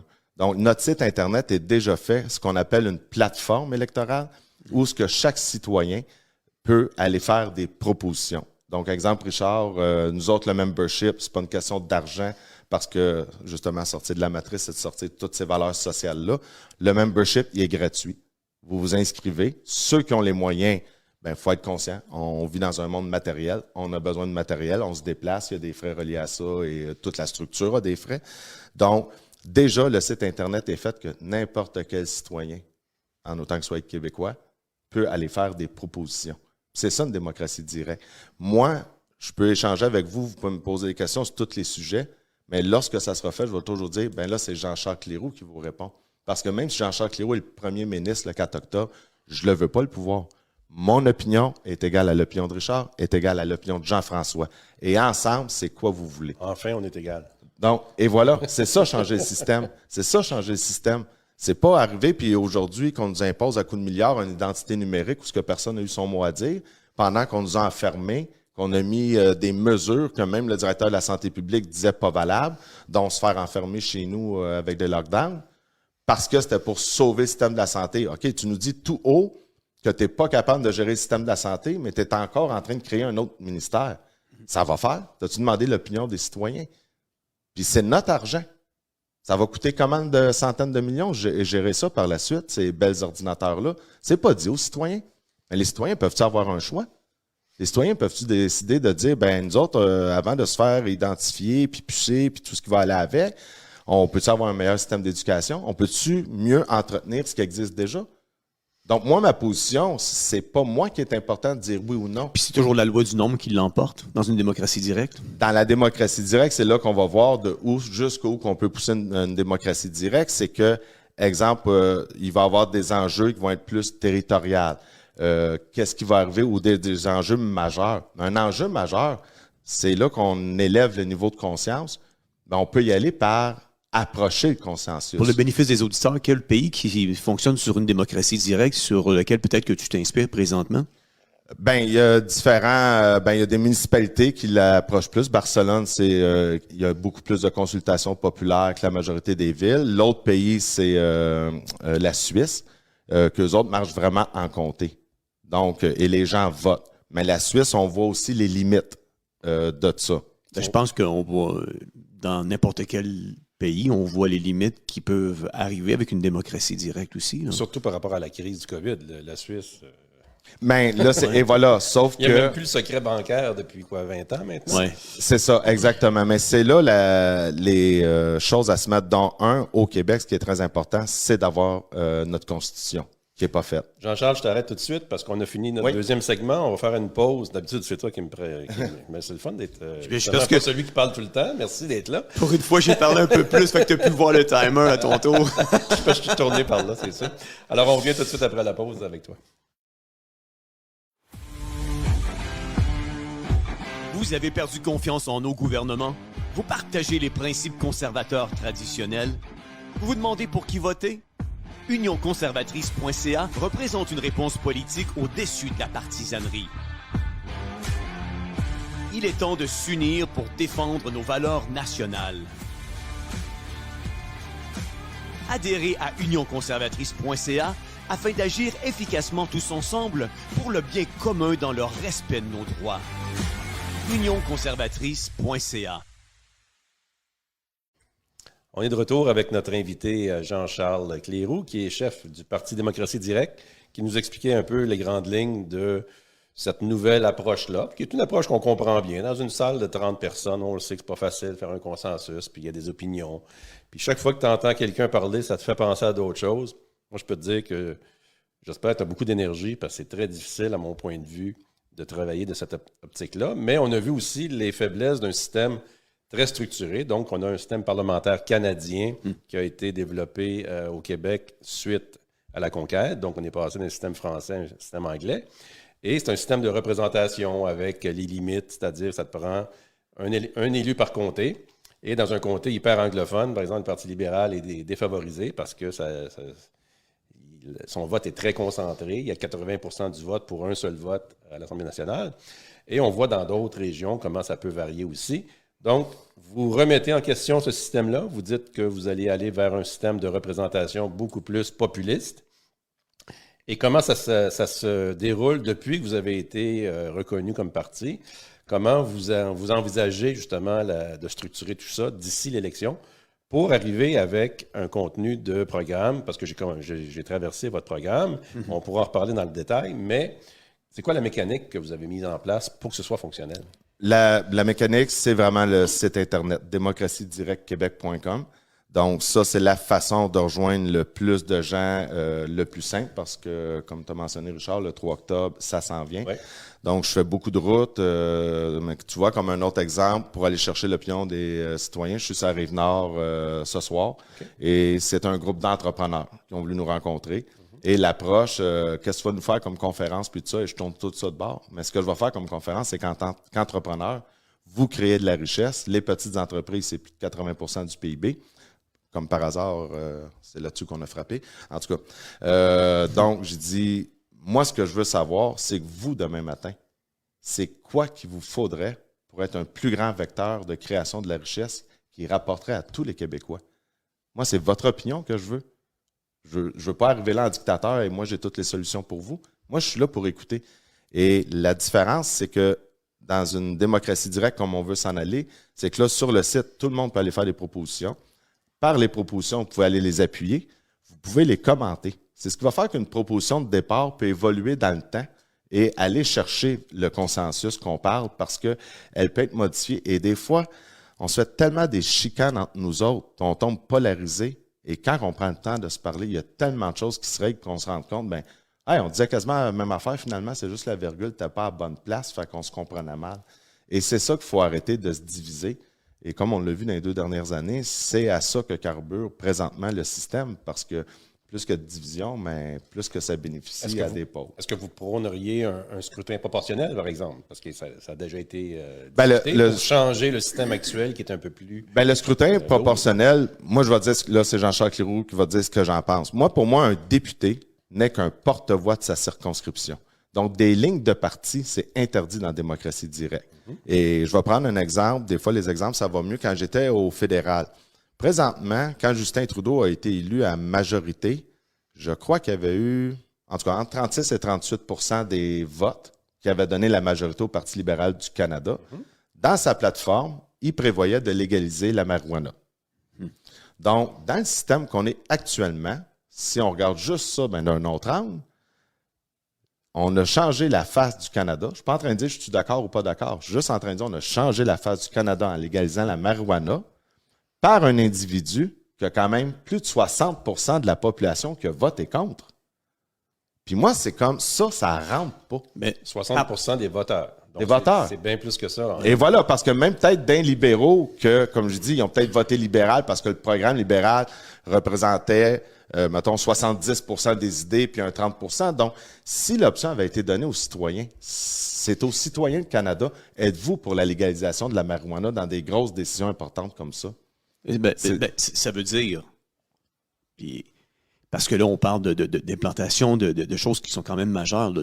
Nous, on est vraiment des sociaux-conservateurs. Là, on veut préserver des valeurs chrétiennes. Puis ça veut dire que, si je comprends bien dans ton parti, s'il y avait la majorité qui suggérait, comme ça s'est fait là, pour parler au BC, là, de légaliser les drogues dures, puis la majorité dit on s'en va là, toi, tu adoptes une loi pour adopter, justement, de dire oui à l'adoption de drogues dures. Là, c'est là qu'on regarde les valeurs du parti. Okay. Quelles sont-elles? Donc, c'est quoi votre philosophie politique? La philosophie politique, c'est chaque décision qu'on va prendre, est-ce que ça respecte toute forme de vie? Okay. Ça, c'est majeur. L'autre politique, ça va être chaque décision qu'on prend. Est-ce que c'est bénéfique pour l'humain et toute forme de vie, à court, moyen et long terme? Parce qu'on a des sérieuses valeurs sur la protection des générations futures. Donc, nous autres, la planète, on n'est pas dans l'ego que la Terre nous appartient et que là, il faut que je l'exemple mon enfant. Non, on ne fait que l'emprunter aux générations futures. Mais ça, c'est toujours Jean-Charles qui parle. Non, ça, c'est dans les valeurs du parti. Ça, c'est vraiment dans les valeurs du parti. Ouais, qui viennent du petit groupe initial. Admettons que vous êtes envoyé, pour rejoindre un peu ce que Jeff dit, c'est vous êtes envoyé par 10 000 membres là, la semaine prochaine grâce à notre émission. Ces gens-là sont tous pro-avortement. Vous changez, là, vous n'avez pas le choix. Vous êtes pour le populaire. Bien, si vraiment il y aurait un groupe prépondérant, exemple, si on serait vraiment envahi de 10 000 personnes, Mais si la solution au Québec, et c'est là à reprendre, puis j'aimais un peu le point que tu avais fait tantôt, maintenant, les citoyens, il va falloir qu'ils se posent la question, si vous voulez reprendre votre pouvoir parce que le discours vous plaît, mais s'il y a un groupe de 10 000 personnes qui sont là parce qu'ils veulent avoir du crack sur le bord des routes, je pense que c'est pas trop dur de faire un dessin sociologique de où ce que le crack, allez voir la série Narcos, puis Pablo Escobar, puis... À quoi ça mène? Regardez à quoi ça mène. Allez regarder la ville de Chicago. Allez regarder la... Non, mais s'ils décident, eux autres, que c'est ça qu'ils veulent, Ouais, mais... toi, tu es obligé de suivre. Non, mais je suis pas Il n'y a inquiet. pas de ligne de parti, mais il y a la ligne de la majorité. Oui, mais rendu à ce moment-là, j'ai tellement confiance en l'humain. Je veux dire, si ceux qui ont bonne conscience ne s'impliquent pas, ben là, arrêtez de chialer que la Terre tourne mal. Oui, mais il y en a plein avant le COVID qui avaient confiance en l'humain, puis ça nous a amené des dictatures, puis un totalitarisme qui s'était planté à l'insu de paquets de monde. Oui, mais dans une vraie démocratie directe, jamais qu'un spécialiste ne peut prendre une décision. OK, mais c'est des mondialistes qui infiltrent votre parti, puis qui deviennent de plus en plus majoritaires, ces mondialistes-là, puis qui ont un plan poussé par les Rockefeller de ce monde, puis les Rothschild de ce monde, puis les Gates de ce monde. Ben, je sais pas. Moi, je connais pas la position de personne, mais moi, c'est ça, je veux sortir de l'étiquette mondialiste ou souverainiste ou quelque chose. Ouais, c'est une réalité, Jean-Charles. Non, mais je veux dire, viens me prouver que c'est bon pour les citoyens, ton mondialiste. On a au-dessus de 50 ans d'histoire depuis que le Canada a été vendu aux banquiers privés en 74. Ouais. Écoute, avant 74, on avait Petro-Canada, CP Rail qu'on a tout développé. Ça, c'est tous nos grands-parents nous appartenaient. On avait CP Rail, Air Canada, Petro-Canada. On n'avait pratiquement pas de dette. On avait de l'or qui banquait notre chose. Depuis 74 qu'on a été vendu. Là, ouais. Le fils Trudeau vient de vendre les dernières réserves d'or qu'on a. Notre monnaie n'est plus basée sur rien. On a vendu Petro-Canada, on a vendu CP Rail, on a tout vendu. La dette n'a jamais continué de monter. Fait rendu là, un moment donné, c'est à la table à dessin, le mondialiste vient me dire en quoi que ton plan mondialiste est bon pour les générations futures. Mais c'est parce que c'est tellement dans les subtilités. Ben, il n'a pas de subtilité, c'est des faits. Vous êtes en train... Trudeau a doublé la... Hey, Jean-François, Justin Trudeau est arrivé au pouvoir. Là, il est minoritaire, ça va faire 6 ans. En 6 ans, il a doublé la dette de l'histoire du Canada sans créer aucun actif. Je suis d'accord avec toi. C'est pas là-dessus que je questionne. Moi, je suis en train de te parler des subtilités. Il y a 90% de la population qui, dans la subtilité, se sont fait injecter parce qu'ils ont cru qu'il y avait une vraie pandémie, puis sont allés avec un vaccin, puis on s'en va encore plus loin. Fait que moi, je te parle dans les subtilités comme ça. C'est évident qu'on n'a plus d'or, puis que on base notre économie sur du vent. C'est clair. Encore là, la subtilité, ça revient on a laissé des experts prendre des décisions. Et la science, qu'est-ce qui a fait que la science a pris tant de place et que les religions ont été tassées? C'était la remise en question constante de la science. Et aujourd'hui, les gens, il faut qu'ils se réalisent que la science est devenue la religion des mondialistes. C'est sûr. Parce qu'il n'y a pas eu de contrepoids nulle part. C'est pas normal que... La science n'est pas devenue la religion, c'est l'anti-science qui est en train de devenir la religion. Et voilà. Mais ouais, c'est ça, merci. Mais quand on est rendu aujourd'hui qu'au Québec, on n'a pas entendu parler l'inventeur de l'injection ARN, on a un problème au Québec. Quand c'est rendu qu'on a des gens sans conflit d'intérêt, ou même s'il y avait conflit d'intérêt, il faut que tu les dises, qui sont des chercheurs reconnus à travers le monde, qui vivent de leurs recherches spécialisées en ARN et qui disent que nos recherches n'ont jamais été pour que ça soit un outil sur une population massive. On n'entend pas parler au Québec. Qui fait pas sa job? Moi, ce que j'entends dans ce qu'on vient de faire, en très peu de temps, c'est qu'on tombe tout de suite dans les dossiers d'intérêt public. On est en train de débattre. On est déjà 3, puis on va avoir des divergences. Moi, ce qui m'intéresse, c'est la mécanique du parti, parce que c'est ça que je pense qui est très faible. OK? Et je veux t'entendre. Comment tu vas convaincre des gens qui vont dire, écoute, moi, j'ai le choix de voter pour un parti conservateur du Québec qui est plutôt libéral, plutôt libertarien. Ben, c'est libertarien, néolibéral, mondialiste. Libertarien, ceux qui ne le savent pas, Éric Duhaime, il s'identifie comme libertarien. Donc, il va être plus pro-libéral avec les gens qui en font partie, mais il ne sera jamais conservateur. Ça, c'est sûr et certain. Mais ceci étant dit, c'est un parti qui existe dans une structure fonctionnelle depuis des décennies. Toi, tu arrives avec un changement. Ça va être comment, la mécanique? Juste faire une parenthèse, Richard, parce que tu dis pro-libéral avec... Puis je ne veux pas te mettre sur... Le but, c'est juste de challenger, parce que moi, c'est nouveau, la démocratie directe. Ouais. la démocratie directe, elle va être autant pro-libérale que ce que Éric Duhem est, là. On n'en sort pas. Ben oui. La majorité de ceux qui sont présentement, je ne dis pas que ça ne peut pas changer, comme Richard a dit, le groupe va grossir. Présentement, je veux dire, tout ce qui est mondialisation sont toutes contre. Présentement dans le parti. Mais on n'est pas à l'abri, comme Richard a dit, mais si on continue à tenir le message... Si tu veux avoir le vote, oui. Si tu veux avoir le vote des sociaux-conservateurs, ça va plus que ce que tu viens de me mentionner là. Pourquoi? S'il y a un ensemble de gens qui sont pro-avortement, c'est clair que les sociaux-conservateurs ne seront pas là parce que ça va être la ligne de ton parti. Si tu as un ensemble de gens qui vont favoriser le mariage de même sexe, c'est clair que ça ne vient pas chercher nos valeurs, ça va chercher la masse de gens qui sont qui baignent dans cette philosophie de pensée-là. Fait que ce que je suis en train de te dire, c'est que sur le fond, on se rejoint sur les débats qui sont aussi libertariens que ce que Éric Duhem protège. Mais si on rentre dans les convictions qui sont un peu plus sociales conservateurs, ou conservatrices, c'est là que tu vas perdre des joueurs. Puis tu vas t'allier avec la masse qui vont favoriser ce que Éric Duhem, ce que les conservateurs, les libéraux, les néo-démocrates, Québec solidaire et tous ces gens-là favorisent. Bon, mais ce que je répondrai à ça, Jean-François, tu sais, que ça soit l'avortement ou quelque chose, je vais bien m'en sortir comme politicien. C'est un dossier fédéral. Donc, vas-y, après ça, on va prendre un appel. Alors, peut-être que tu vas te faire chauffer. Mais ce que je veux dire, Jean-François, c'est que tu me parles de sujets très précis. Moi, dans une démocratie directe, comme j'ai dit tantôt, on n'est pas mieux de travailler ensemble, quitte à ce qu'il y ait peut-être un 10% que oui, qu'en tant que chrétien engagé, puis tout ça, peut te froisser, ce que tu retrouveras de toute façon pas dans aucun parti présentement au Québec.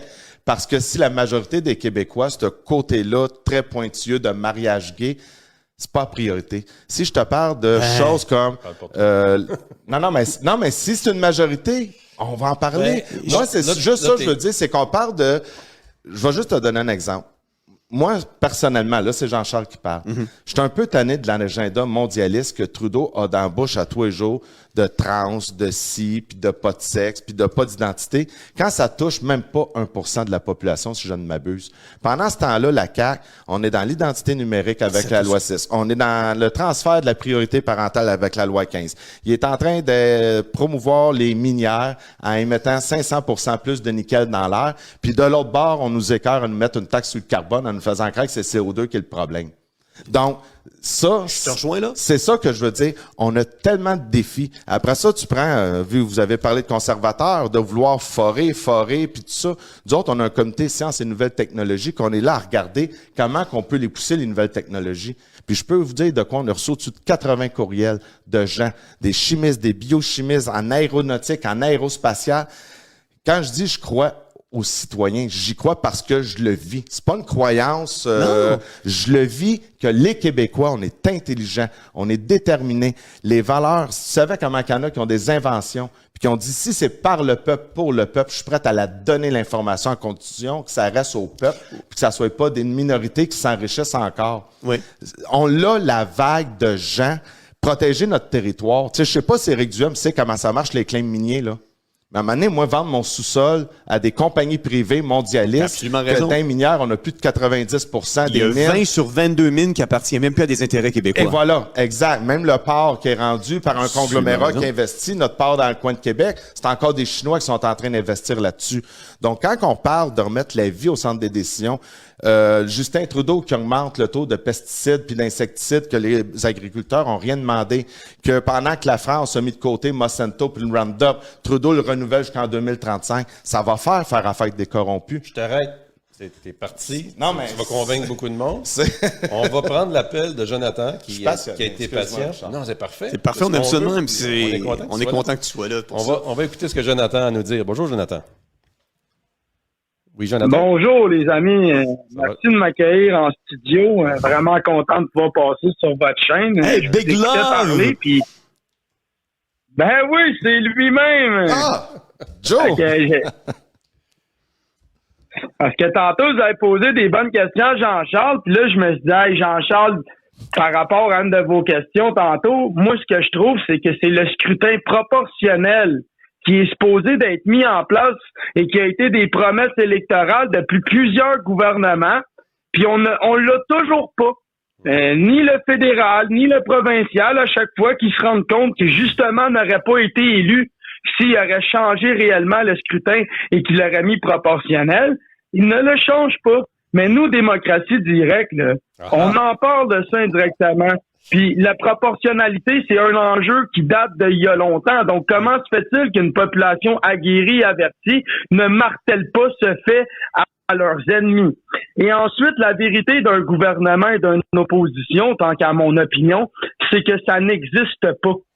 C'est là que le mal a dit. Parce qu'il est supposé avoir 125 députés indépendants qui représentent 125 circonscriptions ou comtés, et ils sont supposés demander par voie référendum, par sondage, par recensement, par n'importe quel outil qu'ils le jugent, OK? Et ils sont supposés communiquer l'information à leur population à propos des infrastructures, des budgets, des dépenses, des différents programmes, des différentes potentialités, et ce n'est jamais fait. On nous fait croire qu'il y a un gouvernement et une opposition.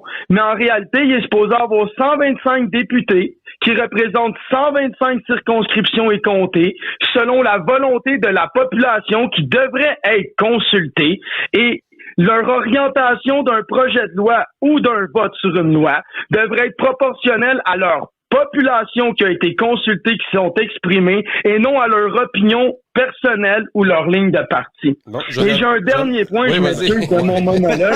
Tu es en train de manger le temps de ton collaborateur. Vas-y. J'ai un dernier point rapidement. Vas-y. Tant et aussi longtemps qu'on va se dire une société libre, responsable et consciente, je ne peux dire qu'on peut se permettre de financer l'argent public à des compagnies privées qui créent une dépendance et un monopole, puisqu'ils ont l'expertise et l'infrastructure qui a été financée avec l'argent public, et après, ils contrôlent l'offre et la demande basée sur notre propre argent qui a construit leur propre expertise, leur propre infrastructure, puis après, ils viennent nous asservir avec leurs services puis leurs firmes de conseil privés. Donc, moi, je trouve que dans la société, malheureusement, j'ai droit à mes opinions, mais je trouve que si on parlerait franc-jeu comme je viens de le faire, ça changerait très rapidement. Donc, merci de m'avoir écouté. Puis, je suis prête à vous écouter. J'ai tout dit. Juste avant, Richard, si tu me permets, puis c'est ça que je veux regarder avec Jonathan, c'est parce que la proportionnelle, pour moi, c'est un enjeu très important dans un système qui, pour moi, ne représente pas les citoyens. Parce que la gauche, la droite, encore de la polarité. Dans une vraie démocratie directe, il n'y a pas de ligne de parti. C'est là que les questions ont été. J'ai pas eu le temps de finir ce que Jonathan arriverait.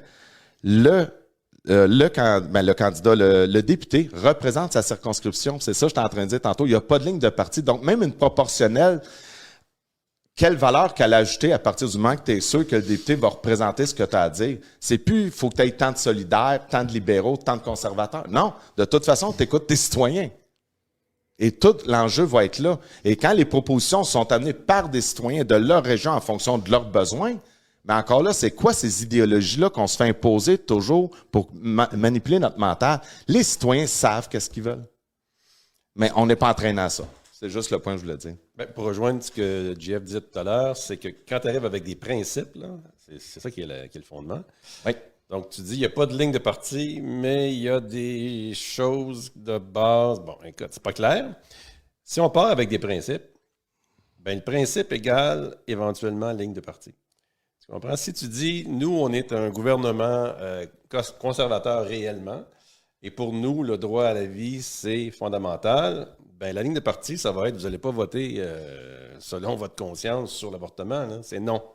Tu comprends? Et c'est là que tu commences à avoir une structure de base qui te permet d'aller plus loin. Et oui, tu vas avoir des consultations. Mais si tu dis, c'est ouvert à tous, et on consulte, ou, comme Jonathan disait, c'est la proportionnelle, donc c'est la majorité qui l'emporte, ça va être le totalitarisme de la majorité, d'une part, et on retombe encore, et ça va être n'importe quoi. Ça veut dire qu'aujourd'hui, si on a une majorité qui est pro-avortement, puis dans 4 ans, c'est la majorité qui ne l'est pas, ça va se mettre à se promener. Ça n'a aucun bon sens. La société va frapper un mur. Je veux juste faire un petit peu de pouce sur ce que tu viens de dire, parce que d'entrée de jeu, Jean-Charles, ce que tu disais,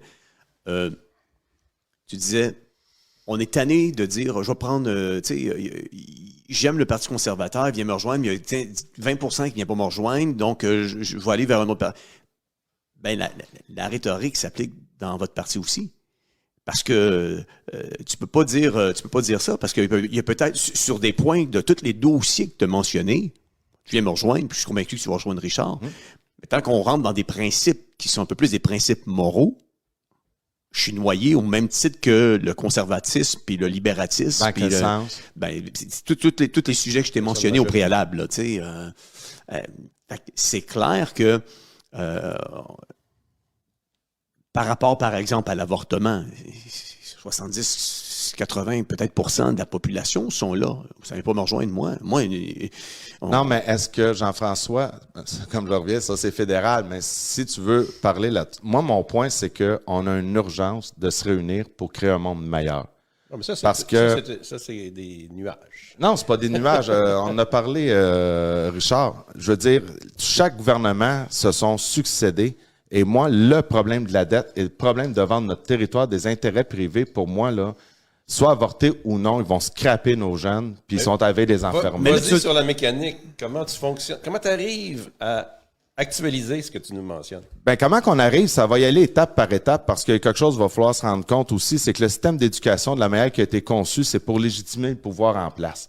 Donc, nos jeunes sont complètement, sont pas éduqués dans un aspect pour s'épanouir, mais sont éduqués dans un aspect, c'est même pas de l'éducation, sont formatés pour servir le système. Puis ton conseiller en orientation, ben, telle affaire va manquer de job là. Donc, on revient encore que c'est l'industrie qui va arriver puis former nos enfants au lieu du plus jeune âge, laisser nos enfants s'épanouir, aller voir lui, hey, c'est quoi qui vibre en lui et le pousser dans ses talents. On serait déjà ailleurs au Québec à avoir fait ça, mais on veut tellement de la standardisation pour le contrôle de la société qu'on pousse pas ce genre d'éducation-là.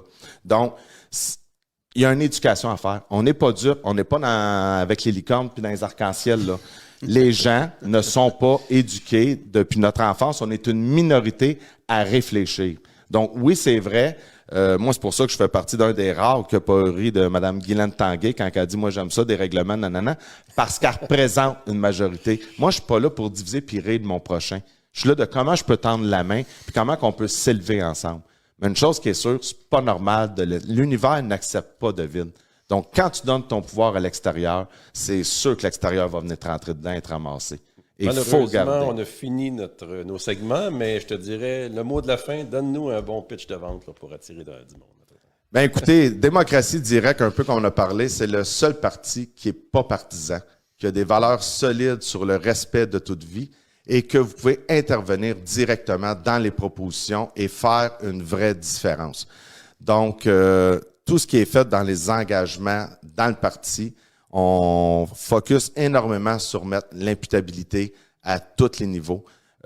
Écouter les citoyens, enlever les lignes de parti, que pour moi, l'opposition, ce n'est qu'une pièce de théâtre. On l'a vu avec le projet de loi 28. On le voit, regarde.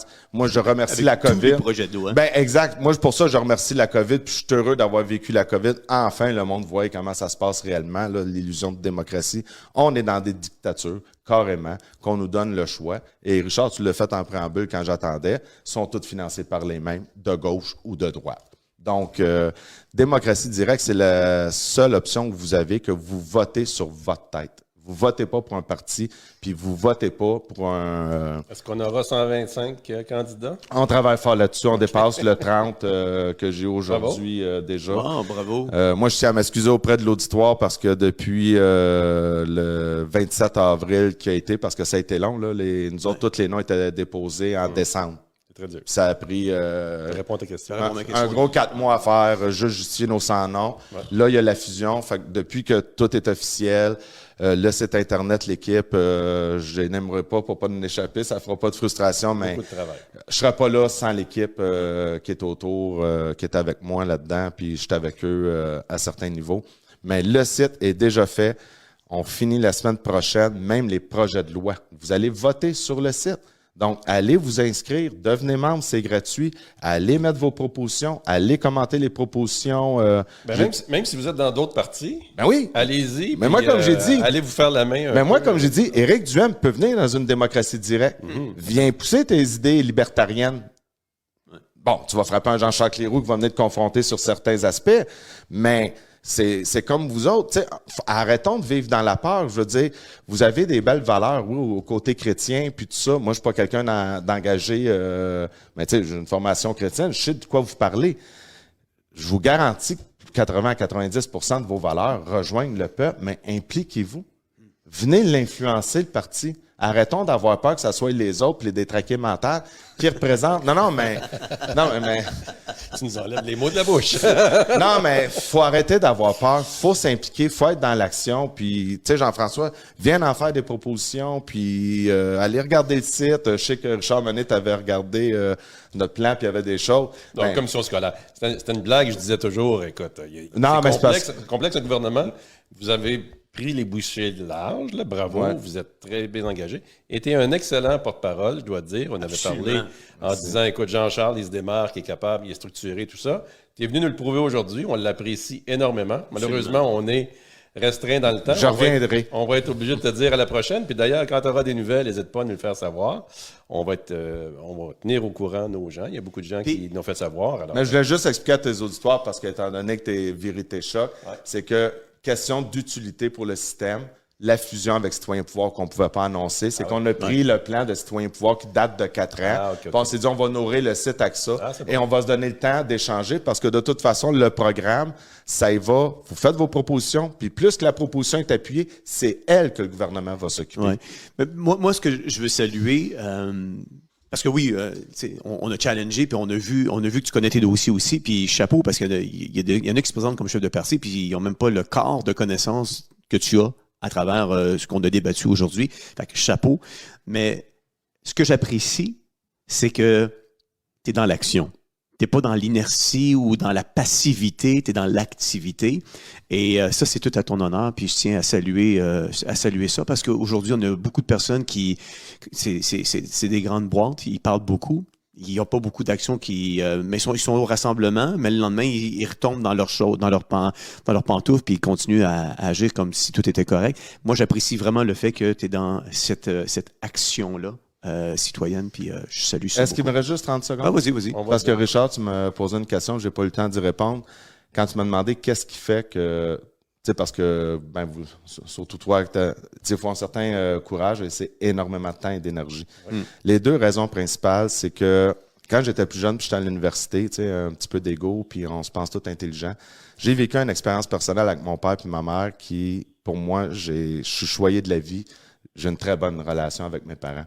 Et quand j'ai appris toutes les structures, dont la loi de 74 qui avait été faite, j'étais arrivé avec mon air un peu prétentieux en disant à mon père pis ça, que j'étais très près, qu'il était un homme d'affaires. Tabarnouche, vous étiez où, vous autres? Christy, de bonne idée que la Banque du Canada est là pour nous financer à taux zéro. Puis vous autres, vous avez trouvé que c'était une bonne idée de nourrir des banquiers privés. Puis aujourd'hui, je suis dans la marde, puis comment qu'on va récupérer ça et tout ça. Et j'ai de la misère encore à en parler, parce que mon père, justement, le 24 avril, c'était sa fête de décès. Puis voir le désarroi dans face à mon père pour me regarder, il dit, petit gars, de quoi tu me parles? Je sais même pas de quoi tu me parles. Puis ça, là, ça m'a fait lever une rage de vaincre que j'ai attaqué mon propre père dans d'une démocratie de merde où ce que les citoyens ne sont pas consultés. Puis à chaque fois que je parle de la loi de 74, que les gens, ça vienne à leur conscience, il n'y a personne des citoyens qui la comprennent. C'est ça le système. Manque d'information. Manque d'information, puis manque de pouvoir de prendre une décision libre et éclairée. Ouais. Puis là, j'ai un enfant qui a 9 ans, qui va avoir 10 ans cet été. Puis je me suis toujours promis une chose. Jamais mon gars va pouvoir me dire ce que j'ai eu l'erreur de dire à mon père. On travaille actuellement pour les générations futures. Alors, Jean-Charles Cléroux, chef de Démocratie Directe, merci beaucoup d'avoir eu le courage d'être venu. On invite les autres aussi à ne pas avoir peur. Merci on mange pas personne. À Joe Lindigo d'avoir téléphoné. Oui, ça a été wise de faire ça aussi. On invite Valérie qui, malheureusement, nous a téléphoné. Ça va aller à la semaine prochaine. On vous invite à nous rappeler. Oui. JF, demain soir à Théovox Actualité, qu'est-ce qu'on a? Écoute, on a vraiment une belle brochette d'invités. Demain, on a plein d'invités qui vont être là. Je ne vais pas nous oublier parce que j'en ai plus que pas assez demain. Mais manquez pas l'émission. Demain, c'est un rendez-vous à pas manquer là, à compter 19h30. Tu es en train de me dire que je t'ai encore éjecté? Je vais t'en reparler. Ah, ça va être serré. Au pire, on se voit mercredi prochain, tout le monde. Merci d'avoir été là. Merci tout le monde.